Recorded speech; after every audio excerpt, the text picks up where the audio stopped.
Aigues-Mortes a été construite en 40 ans au XIIIe siècle sous l'impulsion du roi Louis IX.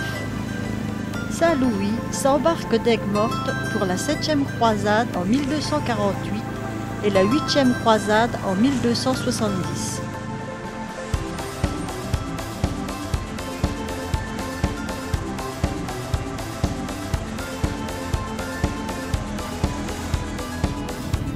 C'est avec le petit train touristique que nous allons faire la visite d'Aigues-Mortes. Qui rendait la vie difficile. De nombreuses maladies, comme le paludisme ou le choléra, y décimaient la population. Alors, afin d'inciter de nombreuses personnes à venir peupler ce village, le roi décida de leur accorder des privilèges. Les habitants d'Aigues-Mortes eurent donc le droit de détenir et de consommer du sel gratuitement. Ce sel était conservé à l'intérieur de cette tour, qui depuis s'appelle la tour du sel au cimetière Saint-Antoine, qui se trouvait à proximité.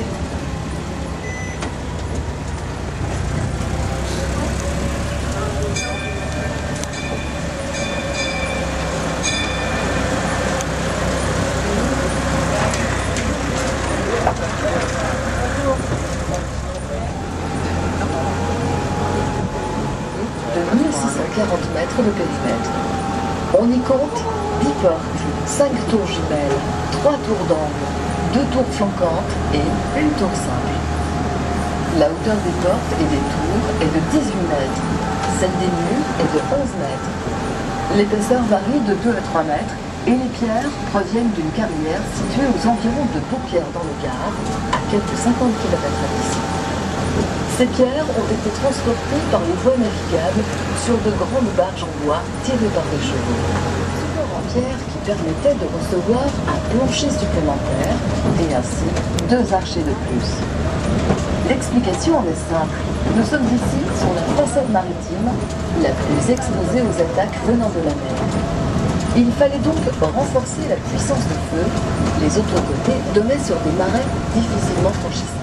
Dans cette partie de la cité, or, pendant la nuit, les Armagnacs vinrent les massacrer. On entassa les cadavres à l'intérieur de cette tour et pour éviter leur putréfaction, on les a salés. Et oui, madame, une couche de bourguignon, une couche de sel, et ainsi de suite, comme des anchois.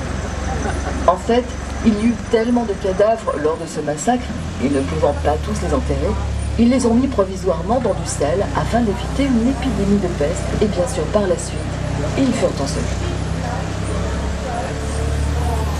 Mesdames, mesdemoiselles, messieurs, regardez attentivement les pierres de la muraille. Vous y apercevez toutes sortes de petites gravures géométriques. Des losanges, des triangles, des carrés, des ronds, des croix, des rectangles, des lettres même. Ce sont des signes distinctifs des tâcherons qui ont taillé la pierre.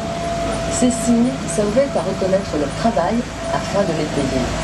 Et on en a dénombré plus de 600. À cette époque, les enfants commençaient à tailler les pierres à l'âge de 10 ans et l'espérance de vie était de 30 ans.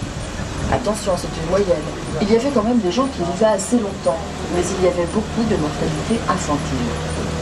Ces signes, vous les retrouvez tout au long des remparts. Il faut bien observer.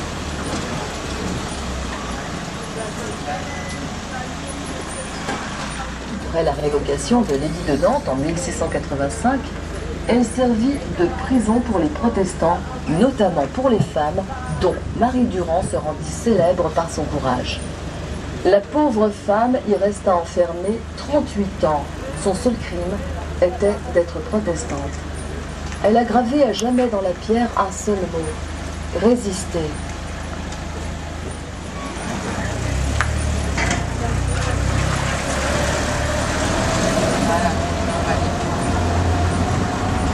À l'avant du train, vous distinguez les salles individuelles. Les salles produisent environ 450 000 tonnes de sel par an. Ils emploient 200 personnes. Ce sont les 3e d'Europe. Les immenses tas de sel que vous voyez s'appellent des camels. Ce sel est bien connu puisque c'est le sel la baleine. Le salon, sa couleur parfois rosée et une algue microscopique, une petite crevette que l'on appelle Artemia salinae qui se développe dans l'eau saturée en sel.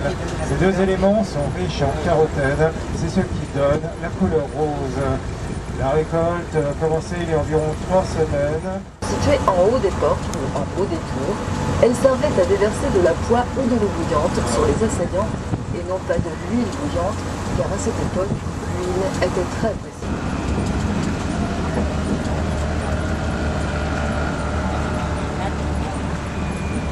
Sur la droite, en arrière-plan du padichon, la bande noire, vous pourrez voir une curieuse construction avec un toit en forme de dôme de Cévennes. Cette glace servait essentiellement pour les soins et également pour raccrocher. Au XVIIe, il servit d'entrepôt au XVIIIe. Et remarquez ici de très hautes meurtrières.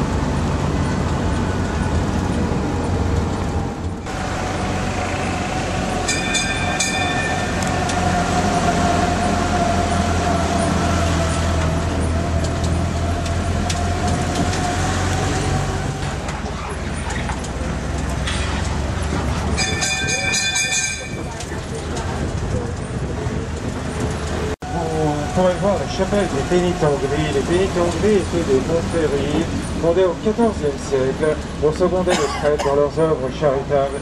Cette chapelle a été reconstruite au XVIIe siècle.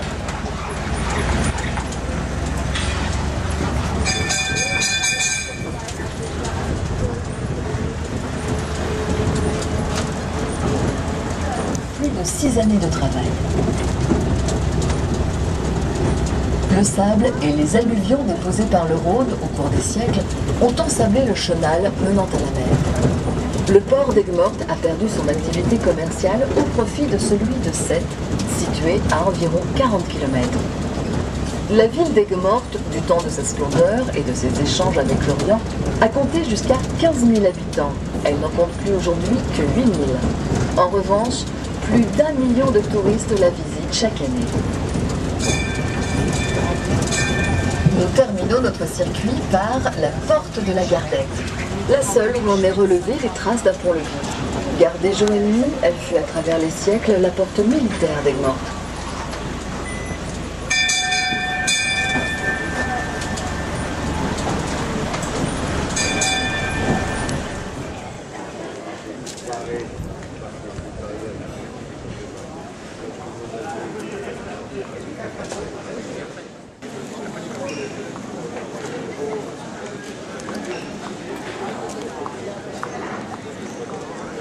Notre-Dame des Sablons, église de style gothique dédiée à la Vierge, aurait été construite avant les remparts.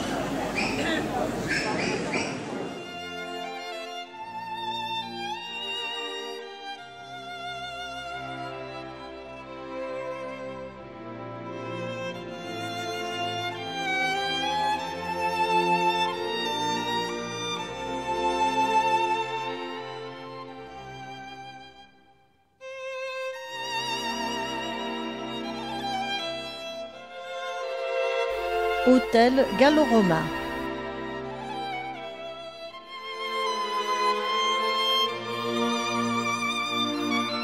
Statue en bronze de Saint-Louis. Bas-relief d'une croisade.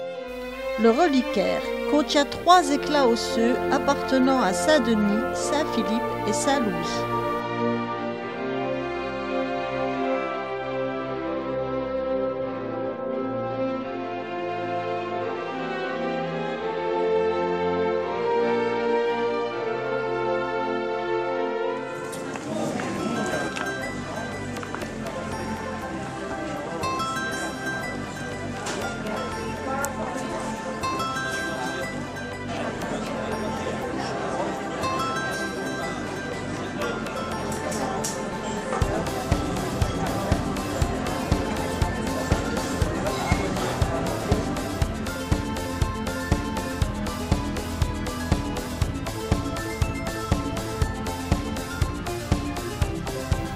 Le blason d'Aigues-Mortes représente Saint Martin, protecteur des rois de France qui partage son manteau avec un mendiant.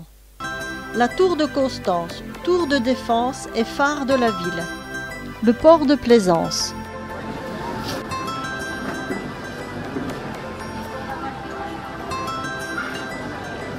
Nous terminons notre visite par un bon repas dans un des nombreux restaurants sur la place Saint-Louis.